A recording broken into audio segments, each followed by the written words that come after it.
नमस्कार। जमीन जायदाद के मामलों में ना अक्सर ये सुनने में आता है, अरे भाई कागजात ही सब कुछ है। हाँ, ये आम धारणा है। लेकिन आज हम सुप्रीम कोर्ट के कुछ ऐसे फैसलों पर गौर कर रहे हैं जो इस सोच को थोड़ी चुनौती देते हैं। वो दिखाते हैं कि जमीन पर असल कब्जा यानी कि फिजिकल पोजेशन वो कितना ज्यादा मायने रखता है, शायद उससे भी ज्यादा जितना हम आमतौर पर सोचते हैं। बिल्कुल। जमीनी हकीकत और कागजी कार्रवाई में कई बार फर्क आ जाता है। हमारे पास सुप्रीम कोर्ट के दो हालिया फैसलों का विश्लेषण है।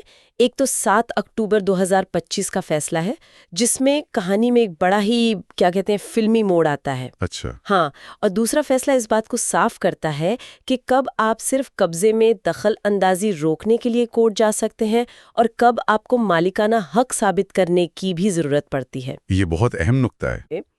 वो जो जमीनी हकीकत है, मतलब भौतिक कब्जा, हम्म। उसका वजन कितना है हाँ।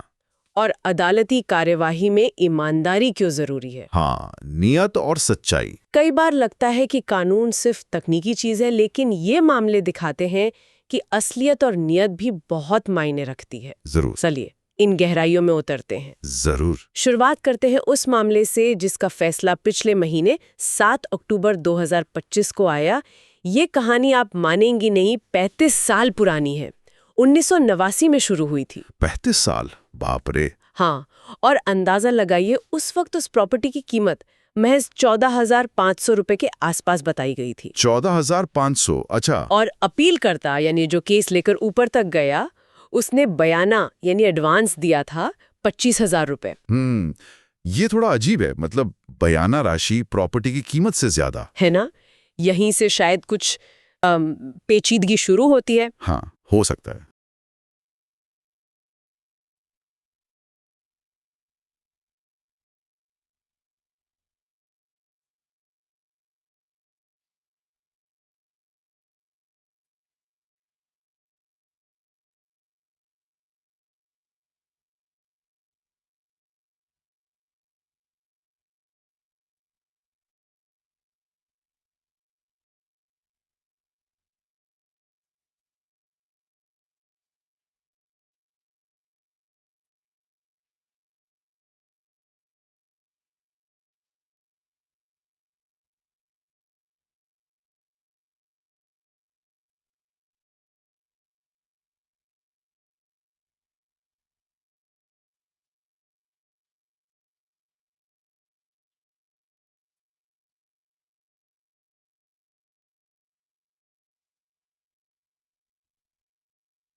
तो आज का हमारा मकसद है इन फैसलों के जरिए ये समझना कि कानूनी लड़ाई में वो जो जमीनी हकीकत है, मतलब भौतिक कब्जा, उसका वजन कितना है, हाँ। और अदालती कार्यवाही में ईमानदारी क्यों जरूरी है। हाँ, नियत और सच्चाई। कई बार लगता है कि कानून सिर्फ तकनीकी चीज है, लेकिन ये मामले दिखाते हैं कि असलियत और नियत भी बहुत मायने रखती है। जरूर। चलिए इन गहराइयों में उतरते हैं। जरूर। शुरुआत करते हैं उस मामले से जिसका फैसला पिछले महीने 7 अक्टूबर 2025 को आया। ये कहानी आप मानेंगे नहीं, 35 साल पुरानी है।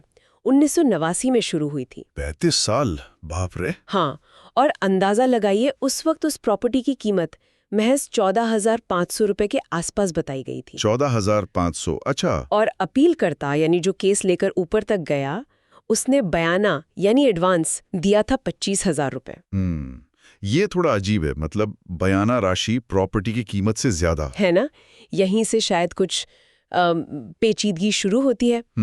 हो सकता है। अब हुआ ये कि अपीलकर्ता ने दावा किया कि भाई मेरे पास प्रॉपर्टी का कब्जा है, और उसने एक सेल डीड के आधार पर कोर्ट से इंजंक्शन यानी रोक लगाने का आदेश और डिक्री की मांग की। ठीक है, कब्जे का दावा और सेल डीड। और कमाल की बात यह है कि निचली अदालतों में वो जीतता भी गया इसी झूठे दावे के आधार पर कि कब्जा उसी के पास है। क्या बात कर रहे हैं, झूठे दावे पे? हाँ, जबकि असलियत ये थी कि उसका जो स्थायी निषेधाज्ञा का मुकदमा था वो तो 15 जून 1990 को ही खारिज हो चुका था।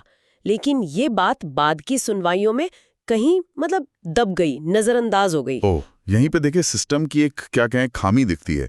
अगर एक बार कोई गलत तथ्य रिकॉर्ड पर आ जाए या कोई अहम बात छूट जाए तो वो गलती सालों साल खिंच सकती है। सही कहा। निचली अदालतें शायद इसी धारणा पर काम करती रहीं कि हाँ भाई, अपीलकर्ता का कब्जा है।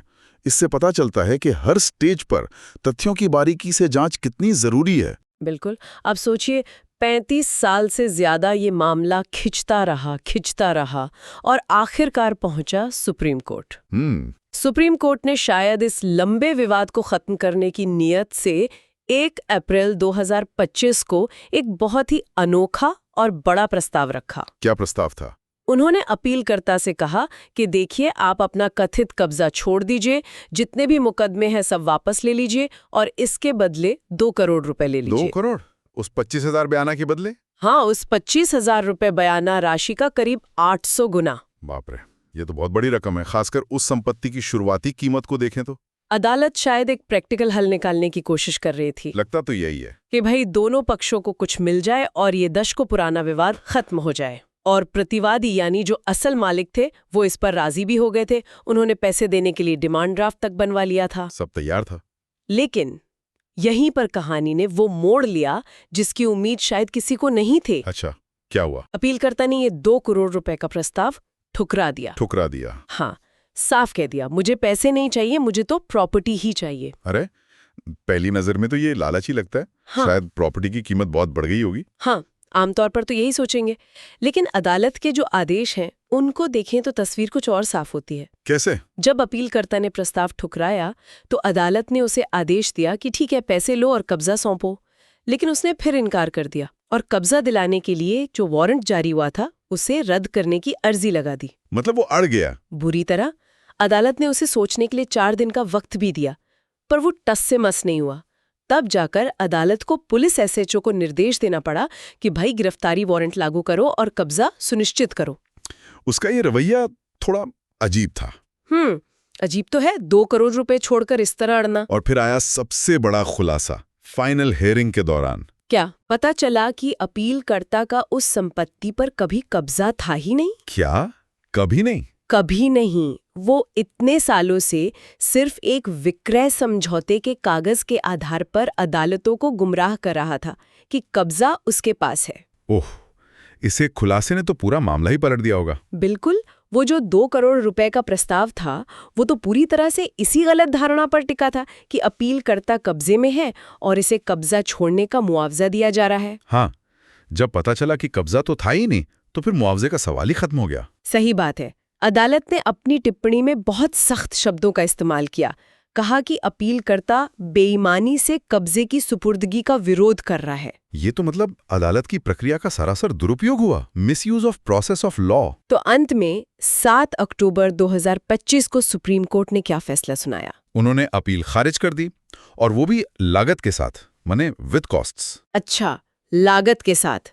इसका मतलब है कि अपीलकर्ता को न सिर्फ अपना केस हारना पड़ा, बल्कि प्रतिवादियों के मुकदमे का खर्चा भी देना पड़ा। हाँ, और सिर्फ इतना ही नहीं, अदालत ने अपीलकर्ता के इस रवैये को देखते हुए उस पर 1 लाख रुपए का जुर्माना भी लगाया। 1 लाख का जुर्माना भी? जी, जो उसे 4 हफ्ते में प्रतिवादियों को देना था, और अगर नहीं देता तो 12% सालाना ब्याज अलग से लगना था। बाप रे! साथ ही हाईकोर्ट ने जो पुलिस की मदद से कब्जे का वारंट जारी करने का आदेश दिया था ना, सुप्रीम कोर्ट ने उसे भी बिल्कुल सही ठहराया। तो अदालत ने इस फैसले में किस सिद्धांत पर सबसे ज्यादा जोर दिया? क्या कहा कोर्ट ने? सबसे मुख्य सिद्धांत जो अदालत ने रेखांकित किया वो था, जिसका कब्जा ही नहीं वह जमीन का मालिक भी नहीं। ये तो बहुत सीधी और साफ बात है। हाँ, ये लाइन अपने आप में बहुत कुछ कहती है। कब्जे के महत्व को इससे ज्यादा स्पष्ट तरीके से शायद ही कहा जा सकता है।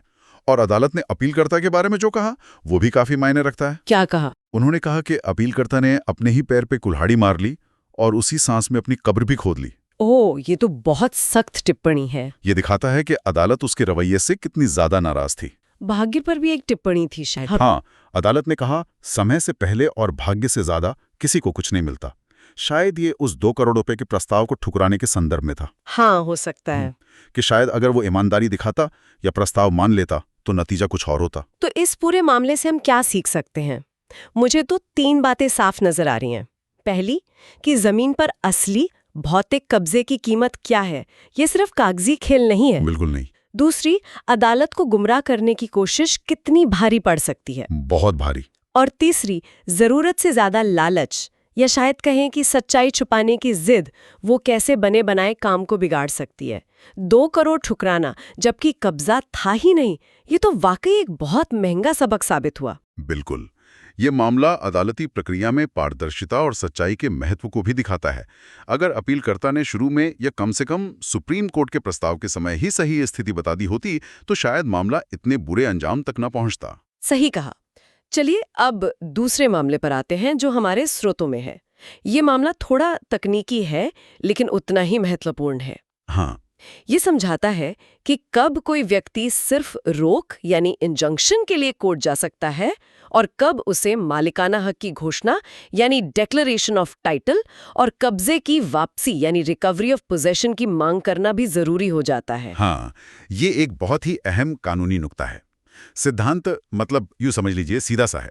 अगर आप यानी वादी किसी संपत्ति पर अपना दावा कर रहे हैं लेकिन आपका उस पर कब्जा नहीं है, ठीक है, और दूसरा पक्ष यानी प्रतिवादी न सिर्फ कब्जे में है बल्कि आपके मालिकाना हक को भी चुनौती दे रहा है। अच्छा, दोनों बातें? हाँ, दोनों।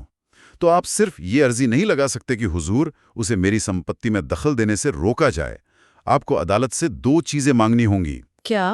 पहला, ये घोषित किया जाए कि आप ही असली मालिक हैं, डिक्लेरेशन ऑफ टाइटल, और दूसरा, आपको उस संपत्ति का कब्जा वापस दिलाया जाए, रिकवरी ऑफ पोजेशन। सिर्फ रोकने की अर्जी काफी नहीं होगी। अच्छा, इसे समझने के लिए वो डी राजम्मल बनाम मुनुस्वामी के उत्तराधिकारी वाला केस देखते हैं। हाँ, वो बिल्कुल सही उदाहरण है। ये मामला 3 भाई बहन राजम्मल, मुनुस्वामी और गोविंद राजन के बीच पिता की छोड़ी हुई संपत्ति के बंटवारे को लेकर था। पारिवारिक विवाद। राजम्मल जो वादी थीं, उन्होंने दावा किया कि उनके पिता ने एक वसीयत छोड़ी थी जिसके मुताबिक संपत्ति उनके और भाई गोविंद राजन के बीच बराबर बंटनी थी। ठीक, वसीयत का दावा। उन्होंने दूसरे भाई मुनुस्वामी के खिलाफ इंजंक्शन का मुकदमा दायर किया ताकि मुनुस्वामी उस संपत्ति को बेच न सके या उसमें कोई दखलंदाजी न कर सके।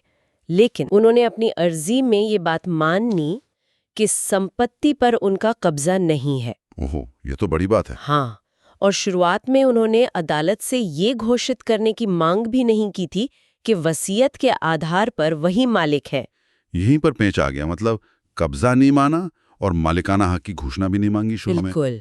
दूसरी तरफ प्रतिवादी भाई मुनुस्वामी का तर्क बिल्कुल अलग था। क्या कह रहे थे वो? उसने कहा कि ये संपत्ति पिता की खुद की कमाई हुई नहीं है बल्कि खानदानी है, पैतृक संयुक्त परिवार की संपत्ति है और इस पर वसीयत लागू ही नहीं होती। अच्छा। और वो 1983 में हुए एक पारिवारिक समझौते के तहत सहस्वामी के तौर पर उस संपत्ति पर काबिज है। तो उसने मालिकाना हक को भी चुनौती दी और कब्जा भी अपना बताया। एकदम।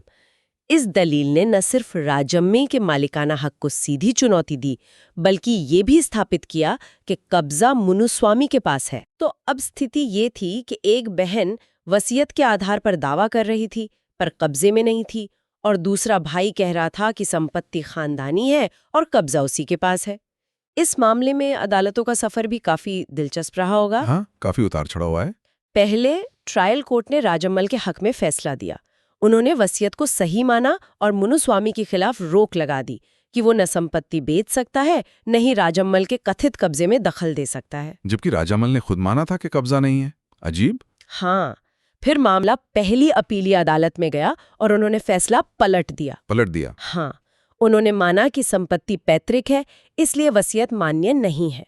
राजम्मल की अर्जी खारिज। अच्छा, तो राजामल हार गईं। लेकिन राजम्मल हाई कोर्ट गईं दूसरी अपील में, और हाई कोर्ट ने फिर फैसला पलट दिया। हाँ, उन्होंने ट्रायल कोर्ट का फैसला सही ठहराया, कहा कि वसीयत वैध है, और एक अहम टिप्पणी की, स्वामित्व के साथ कब्जा भी माना जाएगा। अच्छा, पोजेशन फॉलोज टाइटल, मतलब अगर आप मालिक हैं तो माना जाएगा कि कब्जा भी आपका ही है। हाँ, पर सुप्रीम कोर्ट ने हाई कोर्ट की इसी टिप्पणी पर आपत्ति जताई, कम से कम इस केस के संदर्भ में। क्यों?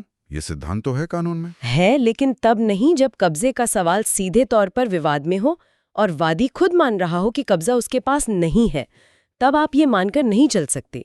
इसी नुक्ते को लेकर मुनुस्वामी के वारिस सुप्रीम कोर्ट पहुंचे। तो सुप्रीम कोर्ट में प्रतिवादी यानी मुनुस्वामी के वारिस, उनकी मुख्य दलील क्या थी? उनकी दलील सीधी और साफ थी। देखिए जी, वादी राजम्मल ने खुद अपनी अर्जी में माना है कि कब्जा उसके पास नहीं है। प्रतिवादी शुरू से कह रहा है कि वो सहस्वामी है और कब्जे में है।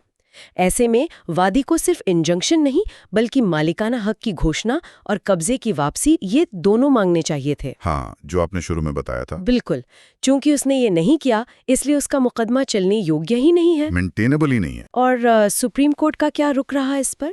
जस्टिस विनोद चंद्रन ने जो फैसला लिखा, उसमें सुप्रीम कोर्ट ने प्रतिवादी की दलील से पूरी तरह सहमति जताई। अच्छा। अदालत ने कहा कि जब प्रतिवादी संपत्ति पर सह स्वामित्व का दावा कर रहा हो और ये भी कह रहा हो कि वो स्थापित रूप से कब्जे में है, तो वादी का सिर्फ इंजंक्शन का मुकदमा, वो भी तब जब वो खुद मान रही है कि कब्जा उसके पास नहीं है, ये कानूनन सही नहीं है।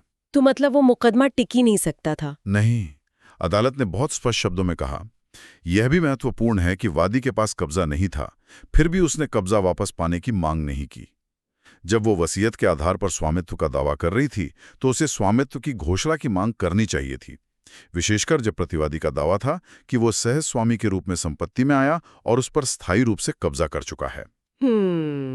सुप्रीम कोर्ट ने यह भी कहा कि हाई कोर्ट को पहली अपीली अदालत के जो तथ्यात्मक निष्कर्ष थे, खासकर कब्जे के सवाल पर, उनमें दखल नहीं देना चाहिए था, क्योंकि वादी ने खुद स्वीकार किया था कि कब्जा प्रतिवादी के पास है। तो उन्होंने साफ कर दिया कि हाँ, उन्होंने साफ किया कि भले ही स्वामित्व सिद्ध हो जाए, फिर भी वादी को कब्जा वापसी की मांग करनी चाहिए थे। अच्छा। और ये भी कहा कि याचिका सही तरीके से तैयार नहीं की गई थी, बैडली ड्राफ्टेड प्लेंट, और उनके खुद के बयानों को देखते हुए इंजंक्शन दिया ही नहीं जाना चाहिए था। तो इसका मतलब ये हुआ कि अगर आपकी प्रॉपर्टी पर किसी और का कब्जा है और वो आपके मालिकाना हक को भी चुनौती दे रहा है, तो आप सिर्फ उसे रोकने के लिए कोर्ट नहीं जा सकते। ये पक्का हो गया। बिल्कुल। आपको एक कदम आगे जाना होगा। आपको अदालत से कहना होगा, पहले ये तय करें कि मालिक मैं हूं और फिर मुझे कब्जा वापस दिलाएं। सिर्फ इंजंक्शन मांगने से काम नहीं चलेगा, क्योंकि कब्जे का मुद्दा और मालिकाना हक का मुद्दा दोनों ही विवादित हैं यहाँ। समझ गए। तो इन दोनों मामलों को एक साथ देखें तो एक बहुत बड़ा सबक सामने आता है ना? हाँ, बिल्कुल। जमीन के झगड़ों में, कम से कम इन परिस्थितियों में, जमीन पर असल कब्जा किसके पास है, ये बात अविश्वसनीय रूप से महत्वपूर्ण है। सबसे अहम। आपके पास भले ही मजबूत कागजात हों, लेकिन अगर कोई और जमीन पर काबिज है और आपके हक को चुनौती दे रहा है, तो सिर्फ कागजात के भरोसे रहना काफी नहीं होगा। आपको कब्जे की हकीकत को सीधे तौर पर एड्रेस करना होगा। और जैसा हमने पहले केस में देखा, कब्जे को लेकर अदालत को गुमराह करने की कोशिश करना या सच्चाई छुपाना, वो बहुत महंगा पड़ सकता है। बिल्कुल। ये न सिर्फ केस हरवा सकता है, बल्कि जुर्माना और दूसरी कानूनी कार्रवाइयों का सामना भी करना पड़ सकता है। इसलिए कानूनी प्रक्रिया का ईमानदारी से पालन करना और जरूरत के हिसाब से सही राहत मांगना, जैसे घोषणा और कब्जे की वापसी, ये बेहद जरूरी है। ये मामले ये सवाल भी उठाते हैं कि लोग अपनी कानूनी रणनीतियां बनाते समय जमीनी हकीकत, मतलब वास्तविक कब्जे को कितना महत्व देते हैं।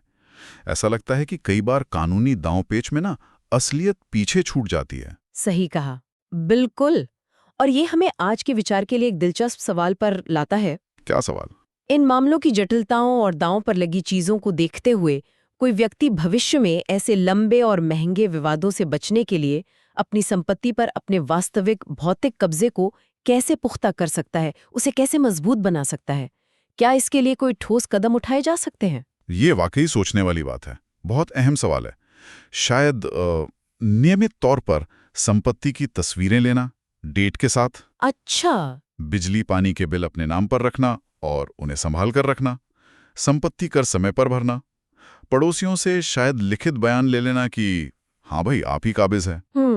हाँ, शायद समय समय पर संपत्ति की बाउंड्री वॉल वगैरह की मरम्मत करवाते रहना, उसका रिकॉर्ड रखना।